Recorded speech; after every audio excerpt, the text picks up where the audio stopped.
प्यारे दर्शकों नमस्कार। तारीख आज 4 अप्रैल 2025 दिन शुक्रवार, हिंदी तिथि चैत्र माह शुक्ल पक्ष सप्तमी। आइए नजर डालते हैं हमारे प्यारे राज्य उत्तराखंड की तमाम बड़ी खबरों पर। वीडियो शुरू करने से पहले कमेंट बॉक्स में जय हिंद लिखकर हमें सपोर्ट करें और हाँ, वीडियो को पूरा जरूर देखें क्योंकि इस वीडियो में हम जानेंगे बिजली, पानी, मौसम, सरकार के नए नियम, ऐलान। तो चलिए शुरू करते हैं। अभिभावकों को राहत। शिक्षा विभाग ने निजी विद्यालयों की शिकायत के लिए जारी किया ये टोल फ्री नंबर। माध्यमिक शिक्षा विभाग ने निजी विद्यालयों से संबंधित विभिन्न शिकायतों के निपटारे के लिए टोल फ्री नंबर 1800-180-4275 जारी कर दिया है। अब इस नंबर पर अभिभावक निजी विद्यालय से संबंधित शिकायतें दर्ज करा सकेंगे। शिक्षा मंत्री डॉक्टर धन सिंह रावत ने शिक्षा निदेशालय में आयोजित कार्यक्रम में नंबर जारी करते हुए कहा कि इस पर आने वाली शिकायतों पर विभागीय कार्रवाई भी की जाएगी। शिक्षा मंत्री ने टोल फ्री नंबर के साथ ही विभागीय वेबसाइट school.education.uk.gov.in का भी विधिवत शुभारंभ किया। उन्होंने कहा कि प्रदेश भर से अभिभावकों की निजी स्कूलों के शुल्क बढ़ाने, स्कूल ड्रेस एवं महंगी किताबें थोपे जाने की विभाग को लगातार शिकायतें मिल रही है, जिसको देखते हुए विभाग ने टोल फ्री नंबर भी जारी कर दिया है। मरीजों की दिक्कत दूर करेगा आयुष्मान योजना का नया पोर्टल। अप्रूवल और क्लेम में नहीं आएगी परेशानी। आयुष्मान योजना के तहत मरीजों की दिक्कत को करने के लिए राज्य स्वास्थ्य प्राधिकरण अपना अलग पोर्टल तैयार करेगा। स्वास्थ्य मंत्री डॉक्टर धन सिंह रावत ने इसके निर्देश दिए हैं। स्वास्थ्य मंत्री डॉक्टर धन सिंह रावत ने गुरुवार को राज्य स्वास्थ्य प्राधिकरण के अधिकारियों के साथ बैठक की। इस दौरान पोर्टल की वजह से योजना के संचालन में आने वाली परेशानियों को देखते हुए राज्य स्तर पर अलग पोर्टल तैयार करने को भी कहा गया। नोएडा से अब हरिद्वार और देहरादून के लिए मिलेगी सीधे बस, सिर्फ इतना होगा किराया। नोएडा से देहरादून और हरिद्वार के लिए बस सेवा इसी माह से शुरू होने जा रही है। डिपो को 50 नई बसें मिलेगी। देवभूमि के अन्य स्थलों समेत यूपी के पूर्वांचल के लिए भी यहां से बस सेवा शुरू हो सकती है। डिपो प्रबंधन समय सारणी का चार्ट जारी करेगा। देहरादून जाने वालों को 428 और हरिद्वार के लिए 381 रुपए प्रति व्यक्ति किराया निर्धारित किया गया है। 3 से 4 घंटे के अंतराल पर भूमि के लिए नोएडा डिपो से बसें मिल सकेगी। भर्ती के लिए 13 चालकों के टेस्ट हुए हैं। 167 परिचालकों की भर्ती और की जाएगी। नए रूट हल्द्वानी, देहरादून और ऋषिकेश पर भी नई बसों को चलाया जाएगा। देहरादून में जल्द बदलने वाला है कूड़ा उठान सिस्टम। इकोन कंपनी का हटना तेज। शहर में घर घर कूड़ा उठान व्यवस्था बनाना नगर निगम के लिए चुनौती बना हुआ है। इकोन वेस्ट मैनेजमेंट कंपनी को आवंटित वार्डों में कूड़ा उठाना व्यवस्था पटरी से उतर हुई है। यही नहीं, महापौर के निवास के आसपास के वार्डों में भी वाहन नियमित नहीं आ रहे हैं। लोग लगातार शिकायतें कर रहे हैं, लेकिन समस्या का समाधान नहीं हो पा रहा है। हालांकि अब नगर निगम जल्द इकोन वेस्ट मैनेजमेंट को बाहर का रास्ता दिखा सकता है। टेंडर फर्जीवाड़े के उजागर होने के बाद निगम में भी जांच की जा रही है। साथ ही कूड़ा उठान नियमित न करने पर कंपनी को बाहर कर 26 वार्डों से नगर निगम खुद ही व्यवस्था संभालेगा। इसके साथ ही निगम को अब 73 वार्ड में कूड़ा उठान व्यवस्था स्वयं बनानी होगी। हाई महंगाई, सेब पहुंचा 200 पार, संतरे ने मारा शतक, 10 दिन के भीतर बड़े भाव। नवरात्रि शुरू होने के बाद बाजार में फलों के दामों में भी उछाल आया है। पिछले 10 दिनों की अपेक्षा में फलों के दाम काफी बढ़े हैं। थोक से लेकर फुटकर बाजार में महंगाई बढ़ गई है। बाजार में सेब का रेट 200 रुपए चल रहा है, वही संतरा, अंगूर और अनार 100 के पार चले गए हैं। ऐसे में फलों के दाम में बढ़ोतरी होने से लोगों की जेब ढीली हो रही है। त्योहारों के दौरान लोगों को महंगाई की मार झेलनी पड़ रही है। फलों के दाम आसमान छूने लगे हैं। उत्तराखंड में नहीं थम रहा करप्शन। रिश्वत लेने के आरोप में वन दरोगा को 3 साल की जेल। उत्तराखंड में नैनीताल ने भ्रष्टाचार निवारण कोर्ट ने तत्कालीन वन दरोगा को घूस लेने के आरोप में दोषी पाते हुए 3 साल कठोर कारावास और 25,000 रुपए अर्थदंड की सजा सुनाई है।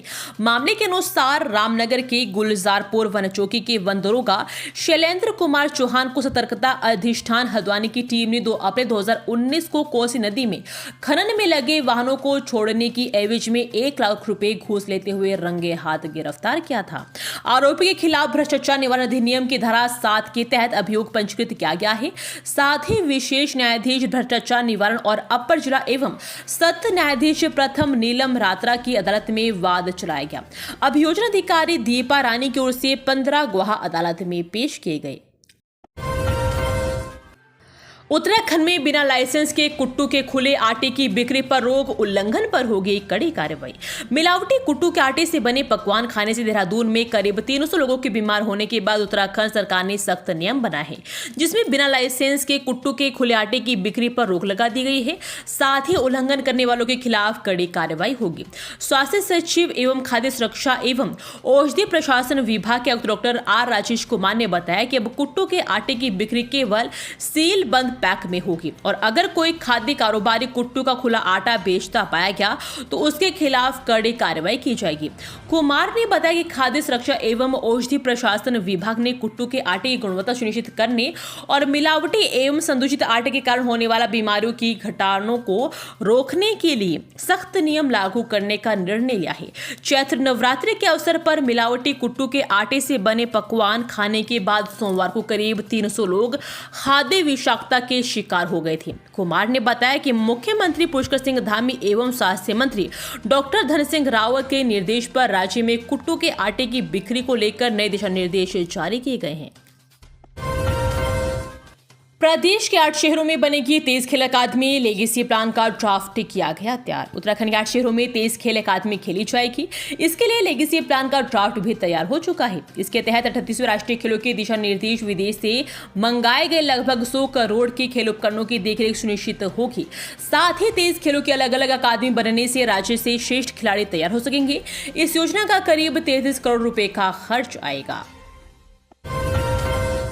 चारधाम यात्रा से पहले फायर सर्विस को मिलेंगे 20 दमकल वाहन, 15वें वित्त आयोग से मिला बजट।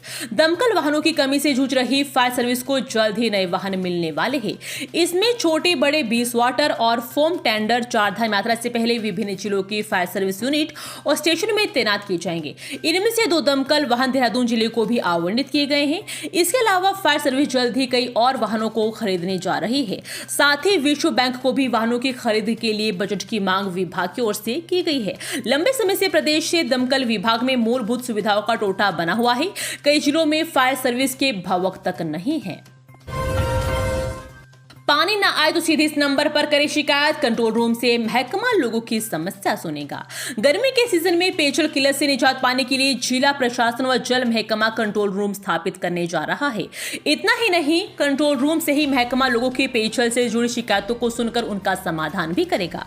सीडीओ जिला जल एवं स्वच्छता मिशन के उपाध्यक्ष गिरीश गुणवंत ने जल महकमे को अभी से पेयजल किल्लत के समाधान को लेकर योजना तैयार करने के निर्देश दिए हैं। उन्होंने कहा कि जनपद के निकाय क्षेत्रों के साथ ही सभी विकास खंडों में पानी की समस्या के समाधान के लिए कंट्रोल रूम बनाए जा रहे हैं, जिसमें आम लोग अपनी शिकायतें दर्ज करवा सकते हैं। यमुनोत्री धाम के कपाट 30 अप्रैल को अक्षय तृतीया पर खुलेंगे। चारधाम यात्रा का है प्रमुख पड़ाव। चारधाम के पहले प्रमुख पड़ाव यमुनोत्री के कपाट 30 अप्रैल को अक्षय तृतीया के पावन पर्व पर श्रद्धालु के लिए खोल दिए जाएंगे।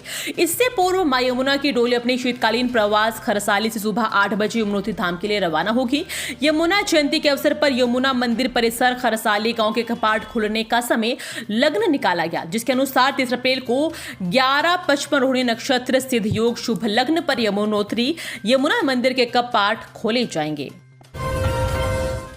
तेंदुए का आतंक, घर से टहलने निकले बुजुर्ग पर किया जानलेवा हमला, हायर सेंटर रेफर। उत्तराखंड के ग्रामीण क्षेत्रों में तेंदुए की दहशत बढ़ती जा रही है। ताजा मामला अड़मोला जिला के बगवाली पोखर का है, जहां भंडर गांव में 58 वर्षीय जमन सिंह पर प्रातः अचानक तेंदुए ने हमला कर दिया।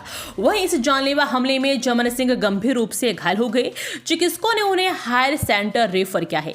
ग्रामीणों ने बताया कि जमन सिंह प्रातः टहलने निकले थे, जब काफी समय तक घर घर वापस नहीं आए तो परिजनों व ग्रामीणों ने खोजबीन शुरू कर दी, जिसके बाद बगवाली पोखर कफड़ा मोटर मार्ग पर झाड़ियों के पास जमल सिंह घायल अवस्था में मिले, जिन्हें तुरंत रानीखेत राजकीय चिकित्सालय पहुंचाया गया, जहां उन्हें प्राथमिक उपचार के बाद हायर सेंटर रेफर कर दिया गया।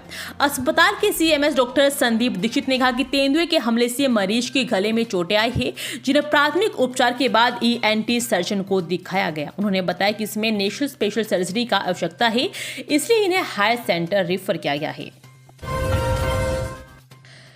अनियंत्रित होकर शक्ति नहर में गिरी कार, मौके पर मची चीख पुकार। उत्तराखंड के देहरादून में से हादसे की खबर सामने आ रही है, जहां कार अनियंत्रित होकर शक्ति नहर में गिर गई। हादसे में 3 लोगों को कुशल बचा लिया गया है, जबकि एक महिला की तलाश जारी है। मिली जानकारी के अनुसार यह हादसा देहरादून के विकास नगर में हुआ है, जहां शक्ति नहर के किनारे पहुंचते ही कार अचानक अनियंत्रित हो गई।